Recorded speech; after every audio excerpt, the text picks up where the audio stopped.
মুখ্যমন্ত্রীর নির্দেশে কাজের আরও অগ্রগতি আনতে ৬ পৌরসভার চেয়ারম্যানদের সঙ্গে রাজ্যের জয়েন্ট সেক্রেটারির বৈঠক। মালদা, উত্তর দিনাজপুর এবং দক্ষিণ দিনাজপুর এই ৩ জেলার ৬টি পৌরসভা, ইংরেজবাজার, পুরাতন মালদা, রায়গঞ্জ, কালিয়াগঞ্জ, ডালখোলা এবং বুনিয়াদপুর পৌরসভার চেয়ারম্যানদের নিয়ে বৈঠক করলেন রাজ্যের জয়েন্ট সেক্রেটারি জলি চৌধুরী। জঞ্জালমুক্ত শহর, নিকাশি, উন্নত স্বাস্থ্য ব্যবস্থা, জবরদখলমুক্ত আবাস যোজনার অর্থ প্রদানের বিষয় সহ বিভিন্ন বিষয় নিয়ে আলোচনা হয় বৈঠকে। উপস্থিত ছিলেন জয়েন্ট সেক্রেটারি জলি চৌধুরী, ইংরেজবাজার পৌরসভার চেয়ারম্যান কৃষ্ণেন্দু নারায়ণ চৌধুরী, পুরাতন মালদা পৌরসভার চেয়ারম্যান কার্তিক ঘোষ সহ অন্যান্য পৌরসভার চেয়ারম্যান এবং পৌর আধিকারিকেরা। মুখ্যমন্ত্রীর নির্দেশে শহর জঞ্জাল ও যানজট মুক্ত রাখতে বিভিন্ন উদ্যোগ গ্রহণ করা হয়েছে।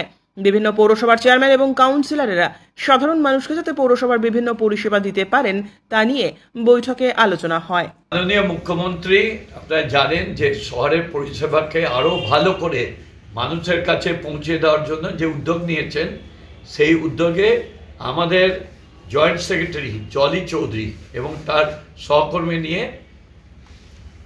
আমাদের রায়গঞ্জ, কালিয়াগঞ্জ, ডালখোলা, বুনিয়াদপুর, ওল্ড মালদা, ইংরেজবাজার নিয়ে আজকে এখানে মিটিং হচ্ছে। এই মিটিংয়ে কনজারভেন্সি সার্ভিস কিভাবে দেওয়া যায়, ডেঙ্গুকে কিভাবে কন্ট্রোল করা যায়, তারপরে আমাদের যে বাড়ি হাউজিং ফর অল, যেটা প্রধানমন্ত্রী আবাস যোজনা যেটা বলছে, সেগুলোকে যাতে ঠিক ত্বরান্বিত করা যায়, এগুলো নিয়ে আমাদের আলোচনা হচ্ছে। আমরা পরপর যারা আমরা এখানে সব চেয়ারম্যান এসেছেন তারাও আলোচনা অংশগ্রহণ করেছেন, অফিসারও আলোচনা অংশগ্রহণ করছেন।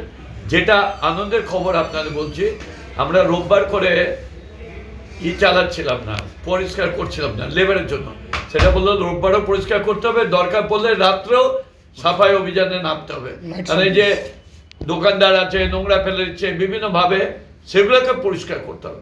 আর যদি কেউ নোংরা ফেলে দেয় ইচ্ছা করে, তাকে আমরা কনজারভেন্সি নোটিশ দিয়ে পেনাল্টি করতে পারবো। নাইট সার্ভিস ইংরেজবাজারে কোনো সব যত পশ্চিমালয় আছে সব মিউনিসিপালিটি করবে। আমরা যারা এই কটা মিউনিসিপালিটি এসেছি তাদেরকে এই নির্দেশটা দেওয়া হলো। কোন কর্মীরা কার দ্বারা রাতে নাইটে তো এক্সট্রা কর্মী লাগবে? হ্যাঁ, কর্মী নিয়ে যা এটা বিস্তারিত আলোচনা হয়েছে ওনাদের সঙ্গে। নাইটে তাহলে কখন পরিষ্কার হবে, কিভাবে কাজ করবেন সেটা আমরা প্ল্যানিং করব। আমাদের কাউন্সিলর আছেন ওই শুভময় বসু, তিনি চেয়ারম্যান কাউন্সিল এবং কনজারভেন্সির দায়িত্বে আছেন। আপনারা বসে একটা রূপরেখা করবেন? হ্যাঁ, এটা রূপরেখা করে করব। দাদা, কোনো বাড়ি যদি কোঅপারেট না করে পৌরসভার সাথে, তাহলে কি প্ল্যান? তাহলে বাড়ির বিরুদ্ধে নোটিশ হবে, তার প্রপার অ্যাকশন হবে, আইনে বলা আছে। মার্চেন্টও তাই? সব মার্চেন্ট তো আকাশ থেকে আসে না, তারা আছে। তারা যদি নোংরা করে আমরা ওয়ার্নিং দেবো, তারপর নোংরা না করলে তার ব্যবস্থা হবে।